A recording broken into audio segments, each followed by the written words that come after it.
शेख सत्तार साहेब జాతీయ అధ్యక్షులు మూడు భాషా అధ్యక్షుల మరియు all India Muslim justice reservation forum. ఈరోజు మేము దూదేగుల సంఘము మరియు మా సోదరులు సంచార జాతుల పబ్లిక్ సాహిబులు సోదరులు ఇద్దరం కలిసి మన యొక్క బీసీ కమిషన్ చైర్మన్ గారిని కలవడం జరిగింది. ఈ సందర్భంగా యావత్ దూదేగుల నూరు భాషా విద్యార్థులత అదేవిధంగా సంచార జాతుల ముస్లిం సోదరి సభగా మేము రిక్వెస్ట్ చేసేది ఏంటంటే 27వ తారీఖు నుండి ఈ నెల 27 నుండి కులగణన ప్రారంభం అవుతుందని చెప్పి చైర్మన్ గారు చెప్పారు.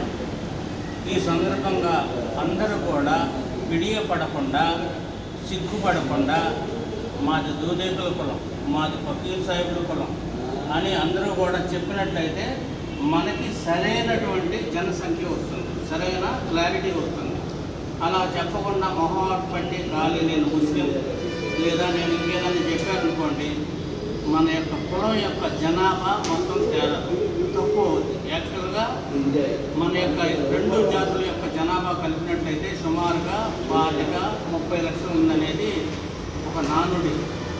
కానీ పోయినసారి సుధీర్ కమిషన్ యొక్క లెక్కల ప్రకారం దూదేకుల కులం 3,60,000, 20 లక్షలు ఉన్న దూదేకుల కులం 3,60,000 అయింది. ఎందువల్లండి? వాడు చెప్పుకోలే, విడియపడి సిగ్గుపడి దూదేకులని చెప్పుకుంటే ఏమవుతాం, విజయాలని చెప్పుకుంటే ఏమవుతాం అనే ఒక ఆలోచనలో ఉన్నారు. అదేవిధంగా ఫకీర్ సాహిబ్ సోదరులు కూడా ఆ విధంగా సరిగ్గా చెప్పుకోలేదు.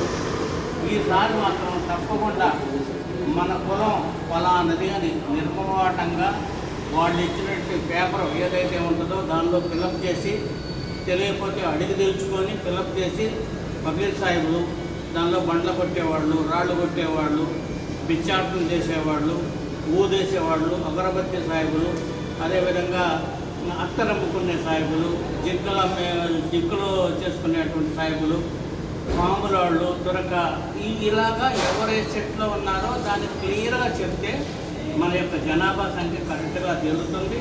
జనాభా సంఖ్య చేరినట్టయితే ప్రభుత్వ ఫలాలన్నీ కూడా మన జనాభా దామాషా ప్రకారం మనం పొందడానికి అర్హత ఉంటుంది. కాబట్టి అందరికి కూడా మరొకసారి మేము విన్నపం చేసేది ఏంటంటే మన కులాన్ని కులంగా చెప్పుకోండి, తప్పు లేదు. ఇది మీ యొక్క చైర్మన్ గారి ద్వారా మేము తెలుసుకొని మీకు ఇస్తున్నటువంటి సందేశం. Thank you.